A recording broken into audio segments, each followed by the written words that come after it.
स्वागत है एक जर्नी में जो दुनिया के सबसे ठंडे इलाकों तक ले जाएगी। क्या आपने कभी सोचा है कौन सा पोल सबसे ज़्यादा ठंडा है? पेंगुइन और पोलर बियर कहाँ रहते हैं? और बर्फ़ के नीचे कौन सा राज छुपा है? चलिए आर्कटिक और अंटार्कटिक के सीक्रेट्स को एक्सप्लोर करते हैं। लोग अक्सर आर्कटिक और अंटार्कटिका को कंफ्यूज कर देते हैं, लेकिन ये दोनों बिल्कुल अलग है। आर्कटिक एक ओशन है जो लैंड से घिरा है, जबकि अंटार्कटिका एक विशाल कॉन्टिनेंट है जो बर्फ से ढका है। अंटार्कटिका सदर्न हेमिस्फीयर में है और यह दुनिया का सबसे ठंडा, सबसे सूखा और सबसे तेज हवाओं वाला कॉन्टिनेंट है। आर्कटिक नॉर्दर्न हेमिस्फीयर में है और यहाँ का पानी जमकर आइस बनता है। पर कौन सा सबसे ठंडा है? यह तो इजी है। अंटार्कटिका का टेम्परेचर रिकॉर्ड तोड़ने वाला है -128 डिग्री फ़ारेनहाइट, लगभग -90 डिग्री सेल्सियस। मम्मी मैं तो मर ही जाऊं। क्या आपने जानते हैं पेंगुइन और पोलर बियर कभी एक दूसरे से नहीं मिलते। पेंगुइन सिर्फ सदर्न हेमिस्फीयर में मिलते हैं, मेनली अंटार्कटिका में। पोलर बियर सिर्फ आर्कटिक में पाए जाते हैं और ये अपनी शिकार की तलाश में सी आइस पर निर्भर करते हैं। तो कोई पोलर बियर पेंगुइन नहीं खाते क्योंकि ये दोनों अलग अलग पोल्स पर रहते हैं। पोलर रीजन एक अमेजिंग नेचुरल वंडर्स का घर है। अरोरा लाइट्स, अरोरा बोरेलिस यानी नॉर्दर्न लाइट्स आर्कटिक में होते हैं। अरोरा ऑस्ट्रेलिस यानी सदर्न लाइट्स अंटार्कटिका में होते हैं। यह डैजलिंग लाइट तब बनती है जब सूरज की चार्ज पार्टिकल अर्थ के मैग्नेटिक फील्ड से टकराती हैं। अर्थ के टिल्टेशन की वजह से पोल्स पर सीजन बहुत एक्सट्रीम होती हैं। पोलर डे या फिर मिडनाइट सन दोनों एक ही हैं। यह टाइम पीरियड गर्मियों के महीनों का है, सूरज महीनों तक नहीं ढलता।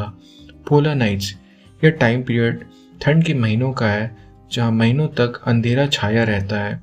सोचिए आधा साल सिर्फ रोशनी या अंधेरे में जीना कैसा होगा। आर्कटिक और अंटार्कटिका सिर्फ ठंड के लिए नहीं जाने जाते, बल्कि ये दोनों अर्थ के मैग्नेटिक पोल्स का भी घर है जो कंपास को डायरेक्शन देने में मदद करते हैं। मैग्नेटिक नॉर्थ पोल हर साल थोड़ा मूव करता है और कनाडा के पास है। मैग्नेटिक साउथ पोल अंटार्कटिका में है और यह भी टाइम के साथ शिफ्ट होता है। यह पोल्स नेविगेशन के लिए इम्पॉर्टेंट है और इनका कनेक्शन अरोरा से भी है। क्या आपको पता था कि अंटार्कटिका में एक एक्टिव वॉल्केनो भी है? यह है माउंट एरेबस, दुनिया का सबसे सदर्न मोस्ट एक्टिव वॉल्केनो।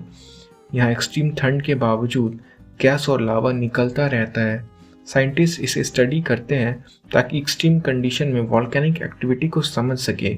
एक आग उगलता पहाड़ बर्फ की दुनिया में, वाओ कितना खूबसूरत होगा। अंटार्कटिका के सबसे अजीब नज़ारों में से एक है ब्लड फॉल। यह लाल रंग का पानी एक ग्लेशियर से बहता है।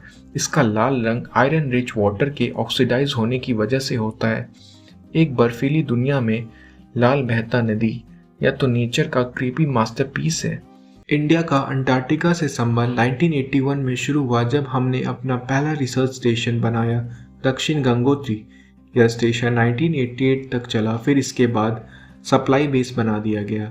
उसके बाद 1989 में मैत्री स्टेशन स्टैब्लिश किया गया जो आज भी एक्टिव है।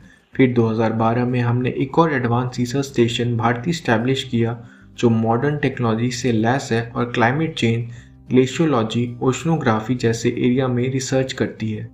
अंटार्कटिका के अलावा इंडिया का एक रिसर्च स्टेशन आर्कटिक में भी है, हिमाद्री। यह 2008 में नॉर्वे के सवारलैंड रीजन में स्टैब्लिश किया गया। यहाँ पर क्लाइमेट चेंज और ग्लेशियल स्टडीज़ पर रिसर्च होती है जो ग्लोबल वार्मिंग को समझने में मदद करती है। यह रिसर्च स्टेशन सिर्फ साइंस के लिए नहीं बल्कि जियोपॉलिटिक्स और इंडिया की ग्लोबल साइंटिफिक प्रेजेंस को भी दर्शाता है। यहाँ होने वाले रिसर्च से हमने क्लाइमेट चेंज, सी लेवल राइज और ग्लोबल वेदर पैटर्न को समझने में मदद मिलती है। खत्म होने से पहले यह लो दोनों पोल्स की कुछ इंटरेस्टिंग फैक्ट। अंटार्कटिका दुनिया का 70% फ्रेश वाटर होल्ड करती है। आर्कटिक इंडिजिनस लोगों का घर है, जैसे कि इनवित। अंटार्कटिका में कोई परमानेंट ह्यूमन पॉपुलेशन नहीं है। क्लाइमेट चेंज की वजह से आर्कटिक की आइस पिघल रही है। अंटार्कटिका के नीचे छुपी है सब ग्लेशियर लेक। पोलर बियर से लेकर पेंगुइन तक, अरोरा से लेकर एक्टिव वॉल्केनो तक, आर्कटिक और अंटार्कटिका दोनों ही दुनिया के सबसे एक्स्ट्राऑर्डिनरी जगह में से एक हैं। कौन सा फैक्ट आपको सबसे ज़्यादा अमेज कर गया? कमेंट्स में बताइए और फैसिनेटिंग एक्सप्लोरेशन के लिए लाइक और सब्सक्राइब करना ना भूलें। Thank you for watching and please take care of yourself.